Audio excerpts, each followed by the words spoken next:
వాళ్ళను జగన్మోహన్ రెడ్డి గారు తీసుకురావడం జరిగింది. వాళ్ళతో ఇక్కడ ఫ్యాక్టరీ పెట్టించే కార్యక్రమం చేయడం జరిగింది. భూమి పూజ చేసే కార్యక్రమం కూడా చేయడం జరిగింది. అది ఇప్పుడు పూర్తి కావడం జరిగింది. అది ఇప్పుడు ఓపెన్ చేసుకోవడం జరిగింది. సో ఇది కాకోకుండా ఈ జిల్లాకు ఏదైనా మంచి చేసే కార్యక్రమం చేయాలి.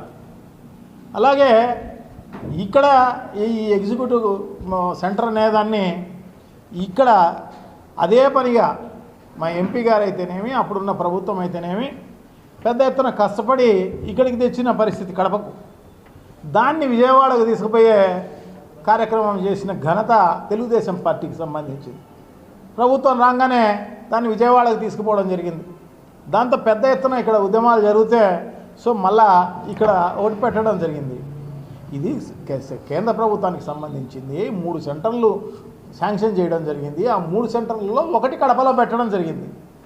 అవకాశం ఉంటే నువ్వు ఆ సెంటర్లకు పోయి ఇంకొక 4 or 5 శాంక్షన్ చేసుకొని వచ్చి విజయవాడలో కాకుండా ఇంకో చోట కూడా పెట్టే కార్యక్రమం చేయవచ్చు. అట్లా చేయకపోగా కడపకు వచ్చిన దాన్ని తీసుకుపోయే కార్యక్రమం చేస్తే అది ఏదో ఉద్యమాల ద్వారా మళ్ళా అది వెనక్కి వచ్చిన పరిస్థితి అన్నమాట. సో దాన్ని ఓపెన్ చేసే కార్యక్రమం చేయడం జరిగింది. అంటే వేరే వాళ్ళు ఎవరో పుట్టించిన బిడ్డకు మనం నామకరణం చేసినట్టు ఉంటుంది అన్నమాట. అంతకు తప్ప నుంచి వేరే ఏం లేదన్నమాట.